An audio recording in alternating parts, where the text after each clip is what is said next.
প্রবাহীর চাপ, প্রবাহীর মধ্যে কোনো একটা গভীরতাতে প্রবাহীর চাপ কত সেটা ক্যালকুলেশন কিভাবে করতে হয় আমি তোমাদের দেখাচ্ছি। এখন প্রবাহী কাদেরকে বলা হয়? প্রবাহী বলা হবে সেই সমস্ত পদার্থকে যেগুলো প্রবাহিত হতে পারে, অর্থাৎ তরল এবং গ্যাস হবে। কঠিন পদার্থ প্রবাহিত হবে না, সুতরাং কঠিন পদার্থ প্রবাহী নয়। তরল এবং গ্যাস এগুলো হলো প্রবাহী। তো ধরে নাও আমি তরল দিয়ে ব্যাখ্যাটা করছি, তাহলে গ্যাসের ক্ষেত্রে কি হবে সেটা বুঝতে পারবে। একই নিয়ম।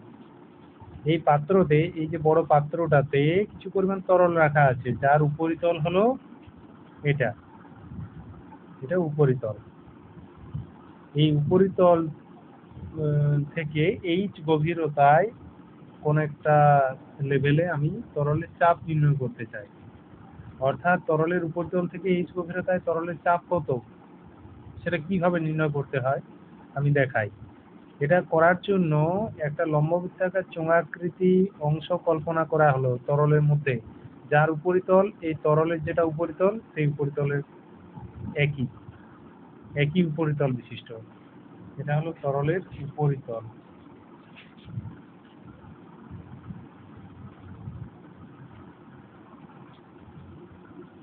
উপরিতল।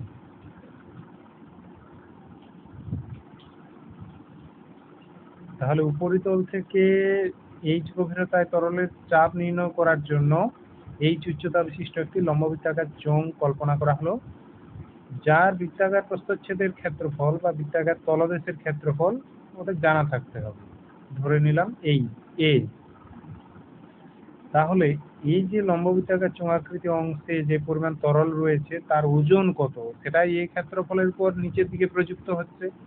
অর্থাৎ এই ক্ষেত্রফলের চাপ কিভাবে ক্যালকুলেট হবে? চাপ সমান বল বাই ক্ষেত্রফল। এখানে বল হিসাবে কাজ করছে ওজন, এই ক্ষেত্রফলের উপর ওজন কাজ করছে, এই তরলের ওজনটা কাজ করছে এই ক্ষেত্রফলের উপর, লম্বভাবে কাজ করছে। আর আমরা জানি চাপ সমান বল বাই ক্ষেত্রফল, তাহলে এখানে হবে ওজন বাই ক্ষেত্রফল, W/A, বল বাই ক্ষেত্রফল।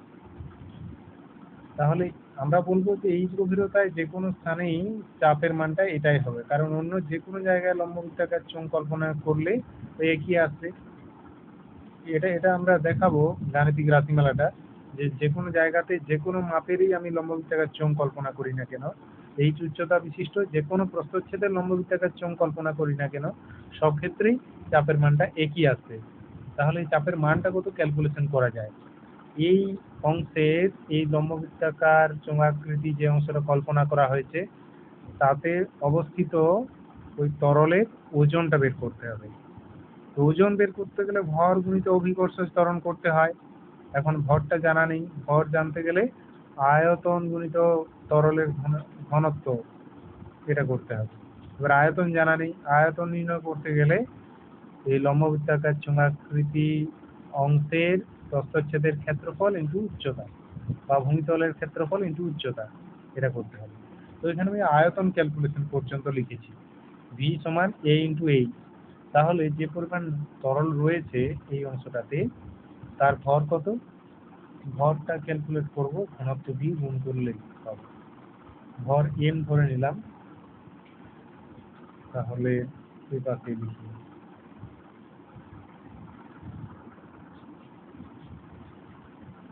এম সমান ভি ইন্টু রো, ভর গুণিত ঘনত্ব,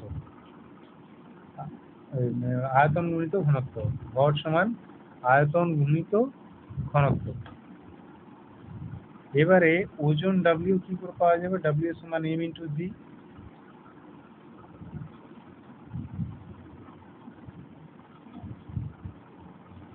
এম জি, এম এর জায়গায় এম এর মান বসাই, ভি রো জি। এবার ভি এর মান যেটা লিখে রেখেছি সেটা বসাই, ভি মানে হলো A H,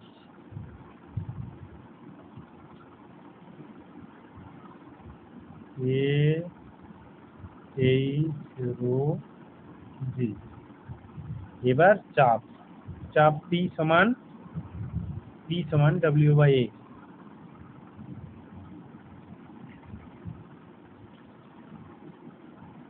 W by A. W হলো A H rho G by A, রোটা তরলের ঘনত্ব। এবার এ উপর নিচে ক্যান্সেল হয়ে গেলে পড়ে থাকবে কোনটা ক্যান্সেল হচ্ছে, এ এ উপর নিচে ক্যান্সেল হয়ে যাচ্ছে, তাহলে পড়ে থাকবে এইচ রো জি।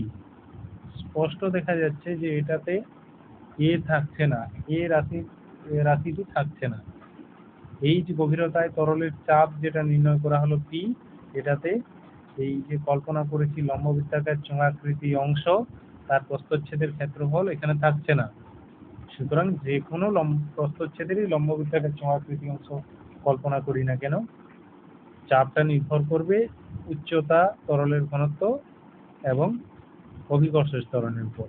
এটা যদি গ্যাস হতো তাহলে গ্যাসের গভীরতা হতো, আর গ্যাসের ঘনত্ব হতো এবং অভিকর্ষ ত্বরণ হতো। উপর দিক থেকে যখন আমি উচ্চতাটা দেখাবো এটাকে গভীরতা বলবো।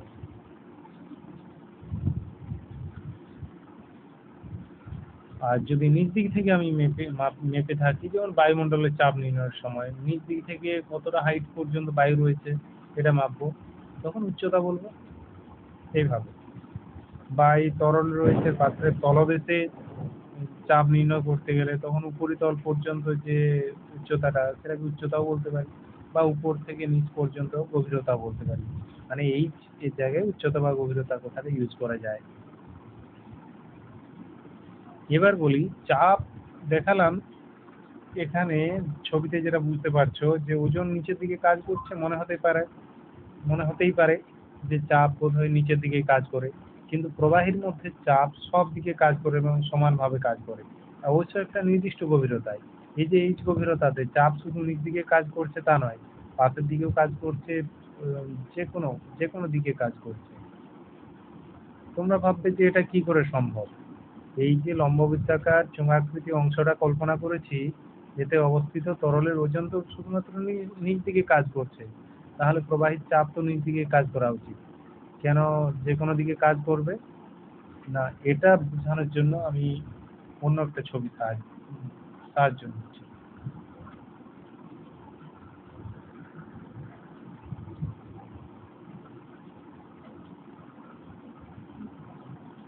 প্রবাহী কাকে বলে?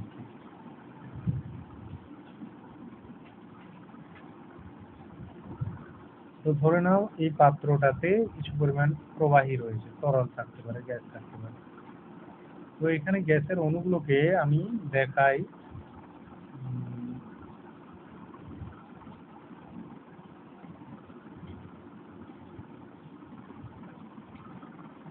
গ্যাসের অণুগুলোকে একটু বড় বড় করেই দেখায়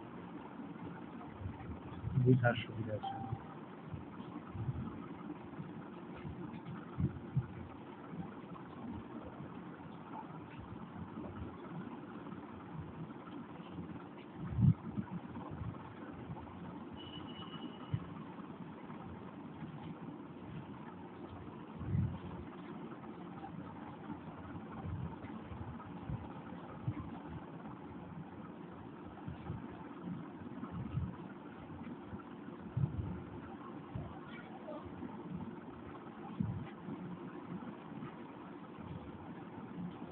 এরকম গ্যাসের অণু রয়েছে,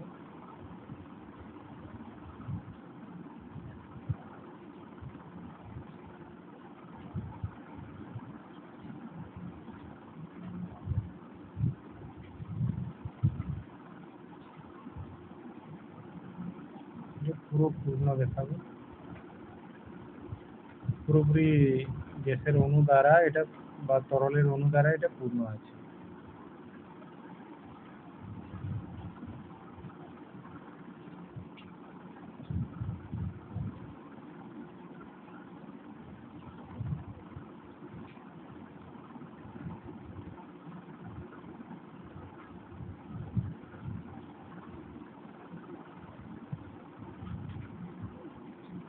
যদিও অণুগুলোর মধ্যে পারস্পরিক দূরত্ব অবশ্যই থাকবে, কিন্তু এটা একটা আইডিয়াল ছবি। আমি শুধুমাত্র যেটুকু বোঝানোর দরকার সেইটুকু বোঝানোর জন্য আমি এটা ইউজ করব। এত বড় বড় অণুও নয়, কখনোই এগুলো এইভাবে দেখা যাবে না ইলেকট্রন অণুবীক্ষণ যন্ত্র ছাড়া।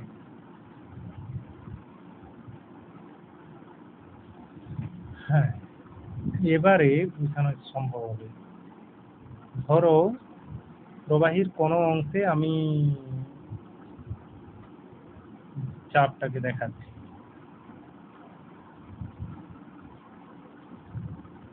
এই যে উপরের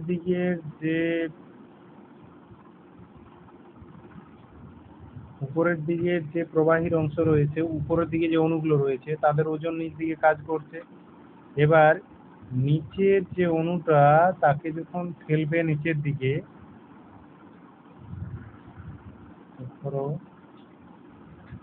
এই অণুটাকে ঠেলছে, এই অণুটাকে উপরের দিকের অণুগুলো নিচের দিকে ঠেলছে। তো এই অণুটা নিচ দিকে যখন নামবে ও তো জায়গা খুঁজবে, নিচে কোথায় জায়গা রয়েছে, মানে এই অণুটা নিচের দিকে ঢুকতে গেলে নিচে তাকে ফাঁকা জায়গা খুঁজতে হবে। তো এই অণুটা যদি এখানে ঢুকে ও চারপাশের অণুগুলোকে ঠেলবে, মানে হলো এই অণুটা এই পাশের অণুগুলোকে সবাইকে দূরের দিকে ঠেলতে আর শুরু করবে। একে এইদিকে ঠেলবে, একে এইদিকে ঠেলবে, এইভাবে ঠেলবে।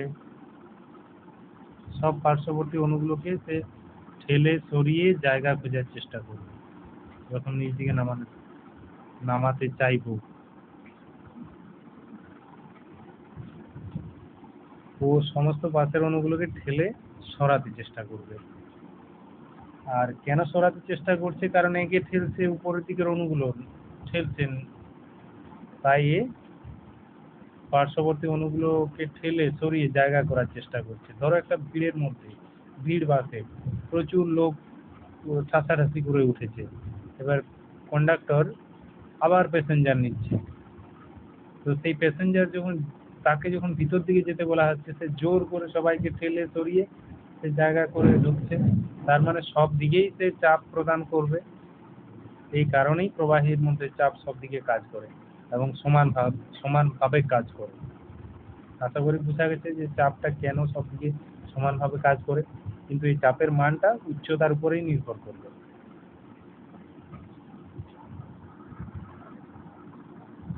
এবারে প্রবাহীর দ্বারা প্রযুক্ত ঘাত, এই ঘাতটা কত, এটা কিভাবে ক্যালকুলেশন করা হবে?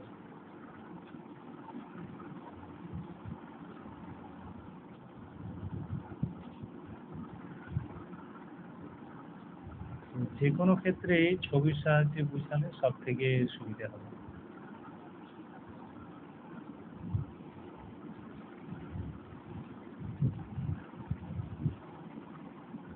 ধরো এর মধ্যে প্রবাহী রয়েছে, তো এর মধ্যে যে প্রবাহী পূর্ণ রয়েছে, এর মধ্যে কোনো একটা জায়গায় প্রবাহীর চাপ, কোনো একটা বিন্দুতে প্রবাহীর চাপ আমি ধরে নিচ্ছি পি, প্রবাহের চাপ ধরে নিলাম পি।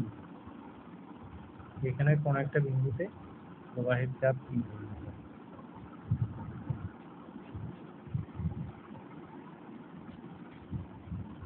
তাহলে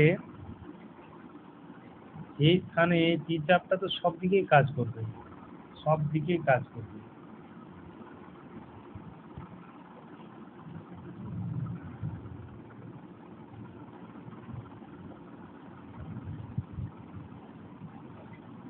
এদিকেও কাজ করবে, এদিকেও কাজ করবে, এদিকেও কাজ করবে,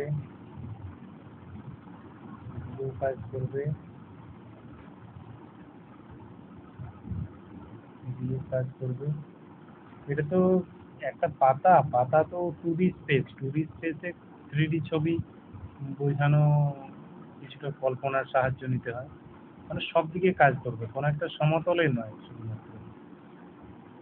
এই জায়গাতে যদি আমি একটা তল কল্পনা করি, যার ক্ষেত্রফল হয়তো জানা আছে, সেরকম একটা তল কল্পনা করছি।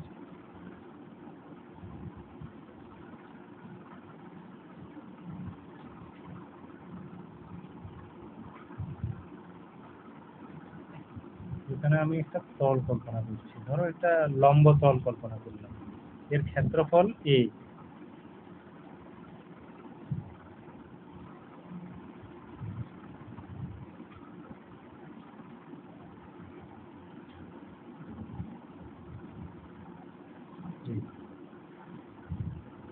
তলটির ক্ষেত্রফল,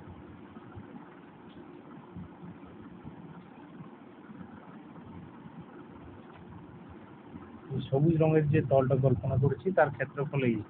তাহলে এ ক্ষেত্রফলের উপর লম্বভাবে, ধরে নিলাম যে এটা ক্ষেত্রফলটা খুবই ক্ষুদ্র, তার মানে উপরের দিকে যে গভীরতা কম, নিচের দিকে গভীরতা বেশি, এরকমটা ধরার কোনো কারণ নেই।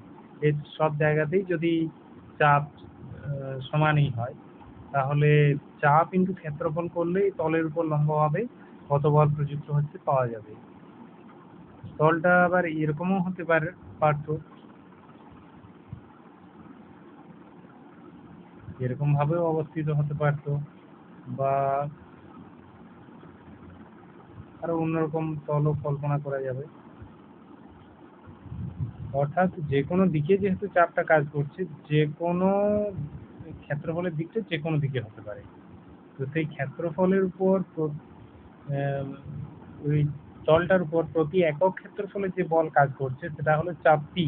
তাহলে এই ক্ষেত্রফলে কি পরিমাণ বল কাজ করছে, এই ক্ষেত্রফলের উপর কি পরিমাণ বল কাজ করছে। ধরো এটা উপর থেকে নিচের দিকে আমি দেখাই,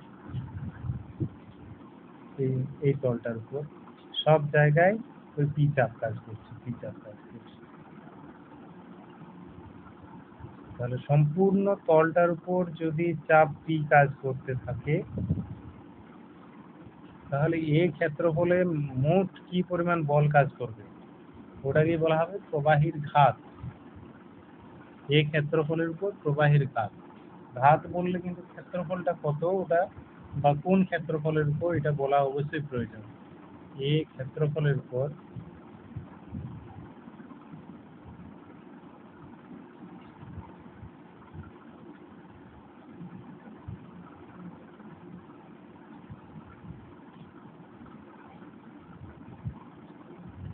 এই ক্ষেত্রফলের উপর প্রবাহীর দ্বারা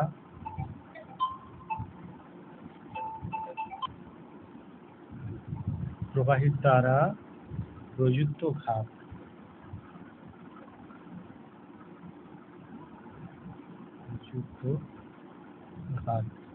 এখানে ঘাত বলতে আমরা জানি যেটা কোন বৃহৎ মানের বলকে ঘাত বল বলে বা সংক্ষেপে ঘাত বলে থাকি।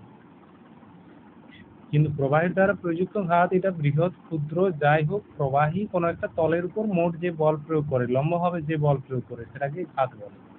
কোনো প্রবাহী কোনো তলের উপর লম্বভাবে যে বল প্রয়োগ করে, যদি এই তলটা ভাবি তার উপর লম্বভাবে যে বল প্রয়োগ করছে সেটা বলবো এই তলের উপর প্রবাহীর ঘাত। আবার যদি উলম্ব তলটা ভাবি, তাহলে এই পাশ থেকে বল প্রয়োগ করছে সেটাকে আমরা বলবো প্রবাহীর ঘাত। এখানে এই পাশ থেকে বল প্রয়োগ করছে, অন্য কালারে দেখাই তাহলে বুঝতে সুবিধা হবে। ওই তলের উপর এই পাশ থেকে চাপ প্রযুক্ত হচ্ছে, বা এই তলটার উপর উল্টো দিক থেকেও হতে পারে, বিপরীত দিকের তলের উপর এই দিক থেকে চাপ প্রযুক্ত হচ্ছে, এইরকমও হতে পারে।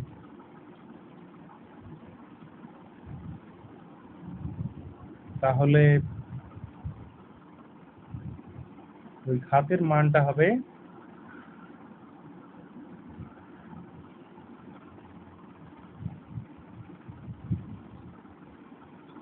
ঘাত, তো ওটা একটা বৃহৎ মানের বল, ঘাতের মান এফ সমান হবে চাপ, এখানে বৃহৎ নাও হতে পারে, যদি ক্ষেত্রফল কম হয় তাহলে ঘাতের মানটা কম হবে, আবার যদি চাপ কম হয় ঘাতের মান কম হবে। মোট কথা চাপ ইন্টু ক্ষেত্রফল ইন্টু এ, এটাই হলো ঘাত।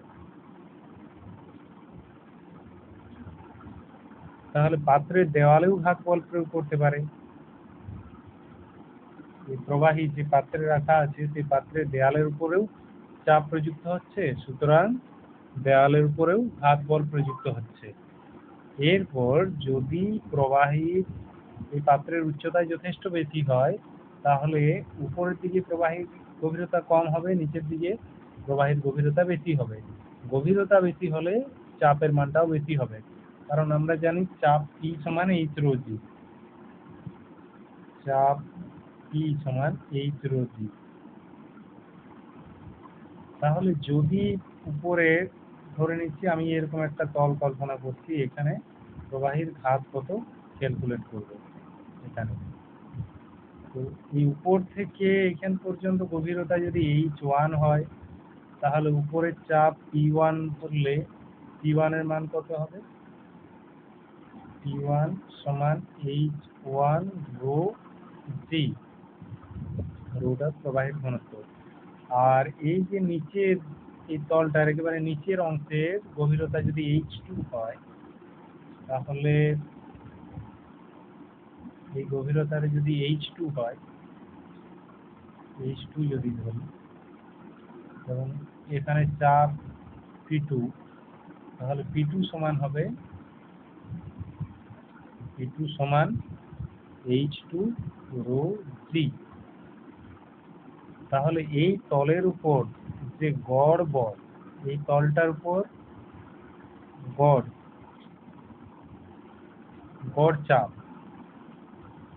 চাপ কত হবে? তো P1 P2 গড় নির্ণয় করতে হবে। P1 প্লাস P2 বাই 2, এটা হবে গড় চাপ। তো গড় চাপের মান যদি P হয়, ক্যালকুলেশন করে যদি P ধরা হয়, তাহলে এই তলটার যা ক্ষেত্রফল, এর ক্ষেত্রফলকে গুণ করতে হবে গড় চাপ দিয়ে। ক্ষেত্রফল যদি A ধরে নিই, তাহলে A কে গুণ করতে হবে। তাহলে ঘাত বল সমান হবে ওই গড় চাপ ইনটু ক্ষেত্রফল। অর্থাৎ কোন ক্ষেত্রে গড় চাপ নির্ণয়ের প্রয়োজন সেটা বুঝতে পারলে নিশ্চয়ই। যদি তলটার বিভিন্ন জায়গায় চাপের মান বিভিন্ন হয়, তখন গড় চাপ নির্ণয় করতে হয়, গড় চাপ ইনটু ক্ষেত্রফল।